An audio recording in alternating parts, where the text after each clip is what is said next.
Assalamualaikum warahmatullahi wabarakatuh. Kepada yang terhormat Bapak Ahmad Sadiqir Hafil selaku dosen pengampu mata kuliah tasawuf falsafi, dan kepada seluruh teman-teman yang saya sayangi. Pertama-tama marilah kita panjatkan puja dan puji syukur atas kehadiran Allah Subhanahu wa Ta'ala, karena atas berkat dan limpahan rahmatnya pada kesempatan kali ini kita dapat kuliah online dalam keadaan sehat walafiat. Sebelum perkuliahan kita mulai, marilah kita awali dengan bacaan basmalah. Bismillahirrahmanirrahim. Perkenalkan, saya Yana Agustina dan teman saya Putri Layati Suaibah dari Prodi Tasawuf dan Psikoterapi semester 4. Kali ini kami akan menyampaikan materi tentang tasawuf sesat menyesatkan dalam narasi Ibnu Al-Jauzi. Selanjutnya, teman saya Mbak Layati Suaibah akan menjelaskan tentang biografi dari Ibnu Al-Jauzi.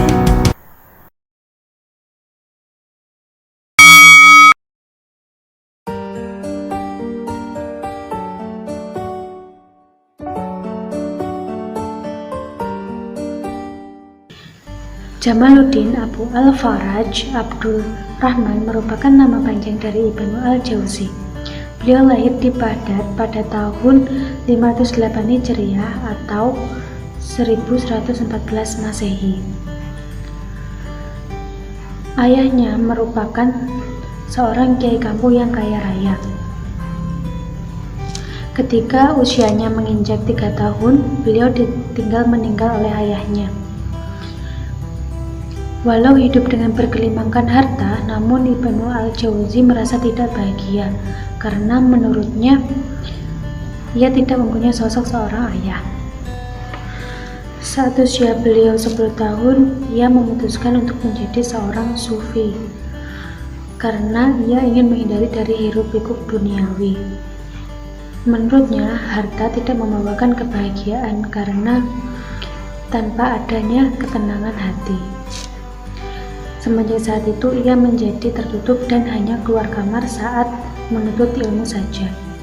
Ketika beliau beranjak dewasa, beliau rajin hadir di halaqah yang dipimpin oleh Imam Hambali. Ia juga merupakan murid dari Al-Hafidz An-Nasir. Ketika di sekolah, ia belajar tentang ilmu hadis dan fikih. Namun, ketika di rumah, ia belajar ilmu lainnya, karena pada masa mazhab Hambali, ilmu rasional tidak boleh masuk dalam kurikulumnya.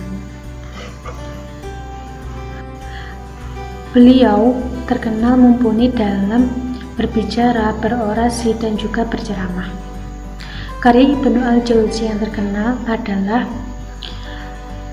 Zad al-Masir dalam ilmu tafsir. Pada usia beliau yang ke-47 tahun, beliau diakui sebagai guru besar di 2 perguruan tinggi di Baghdad. Pada tahun 1179, beliau merupakan ulama yang otoritatif dalam mazhab Hambali di bidang ilmu hadis dan fikih. Beliau terkenal dengan kontroversinya yang seringkali berdebat dan berselisih atas kritikannya. Salah satu korban yang dikritik adalah Abu Abdullah bin Hamid al-Baghdadi, dan juga ada lagi Abu Qadi bin Ya'lah dan juga Ibnu al-Zabuni. Beliau mengkritik karena kesesatan dan kelalaian. Kritikan beliau dirangkum dalam buku Tablis Iblis atau Tipu Daya Iblis. Dalam buku tersebut terdapat 2 poin. Yang pertama adalah membahas tentang kekufuran ilmu-ilmu orang di luar Islam, dan yang kedua membeberkan kesesatan aliran pemikiran orang-orang Islam dalam filsafat, tasawuf, dan juga teologi serta ilmu kalam. Nah, dalam buku tersebut terdapat 500 halaman, dan dari 300 halamannya kebanyakan membahas tentang kesesatan dalam tasawuf. Wow, menarik sekali ya penjelasan biografi Ibnu Al-Jauzi dari Kak Putri. Untuk mengenal lebih lanjut bagaimana itu Ibnu Al-Jauzi, saya akan menjelaskan sedikit tentang narasi Ibnu Al-Jauzi terhadap tasawuf dan tokoh sufi yang dikritik.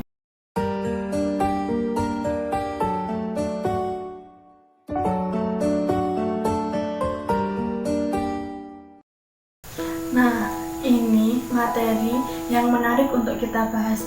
Kenapa sih Ibnu Al-Jauzi berpendapat bahwa tasawuf dan praktiknya itu sesat? Karena ia beranggapan bahwa tasawuf itu tidak berasal dari Islam, melainkan dari praktik-praktik pada masa jahiliyah. Menurutnya, Islam tidak mengenal konsep sufi, tetapi Islam hanya mengenal konsep muslim dan mukmin. Ibnu Al-Jauzi berpendapat bahwa tasawuf berasal dari kata sufah, yang berarti anak keturunan dari Al-Ghaus bin Mur, sesepuh dari masyarakat jahiliyah yang tempatnya di semenanjung Arab. Kenapa mereka disebut dengan sufah? Karena mereka mengamalkan praktik-praktik yang aneh untuk mensucikan diri dari dosa, seperti tidak makan, tidak kerja, tidak tidur, dan tidak terlibat dalam urusan duniawi. Ibnu Al-Jauzi mengamati antara sufah dan tasawuf sebenarnya ada banyak hal yang berbeda, tetapi ia tetap beranggapan bahwa kedua tradisi ini sama karena keduanya menyimpang dari akidah agama dan syariat Islam. Menurut Ibnu Al-Jauzi, tasawuf itu dibangun dari 3 fondasi yang rusak. Yang pertama, kebodohan. Yang kedua, takhayul. Dan yang ketiga, hawa nafsu. Jadi, para sufi yang mengatakan tentang pensucian jiwa itu sejatinya hanya manusia bodoh yang penuh dengan kedengkian. Bagi Ibnu Al-Jauzi, tidak ada sufi yang tulus dan dengan kesufiannya. Mereka semua palsu, munafik, dan busuk, dan mereka hanya serigala yang menampilkan diri sebagai domba.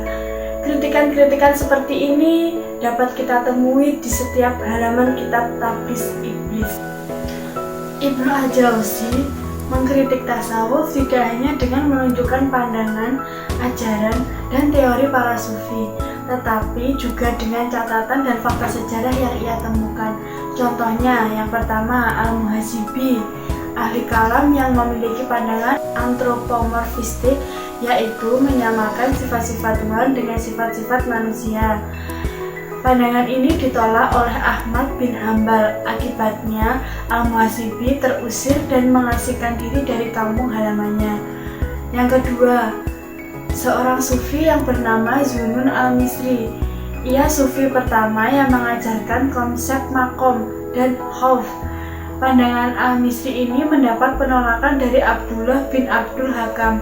Akibatnya Al-Misri dikucilkan oleh seluruh ulama di Mesir dan dicap sebagai sesat dan zindik.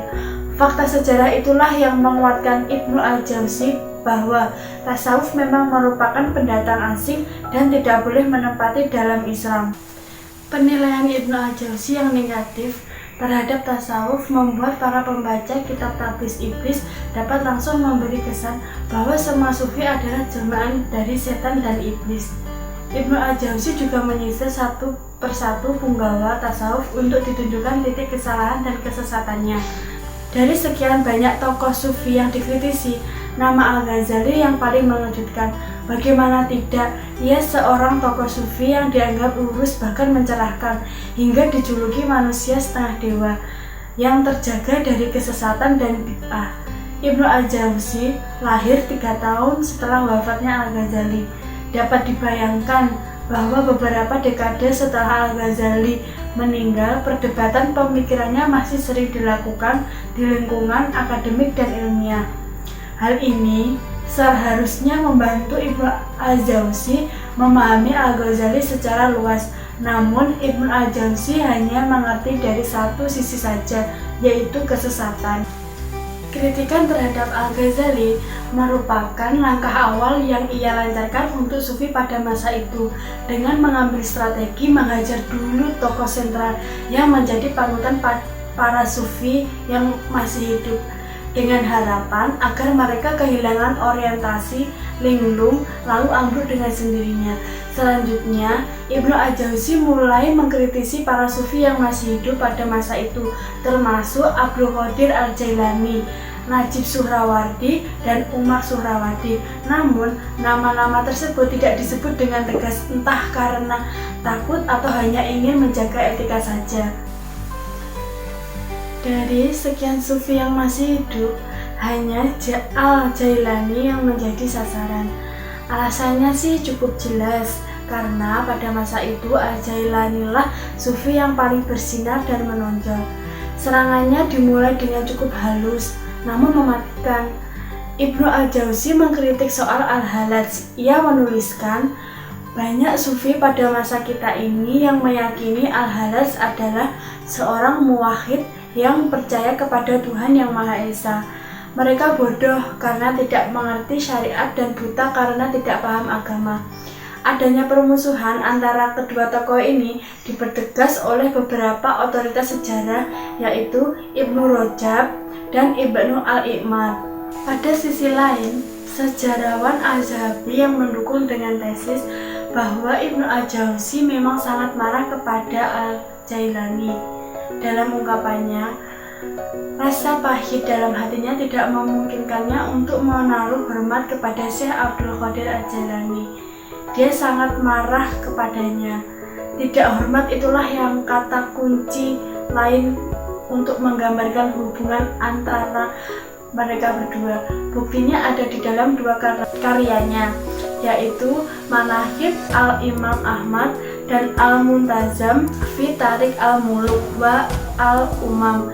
Ibnu Al-Jauzi sama sekali tidak menunjukkan rasa hormatnya kepada Al-Jailani.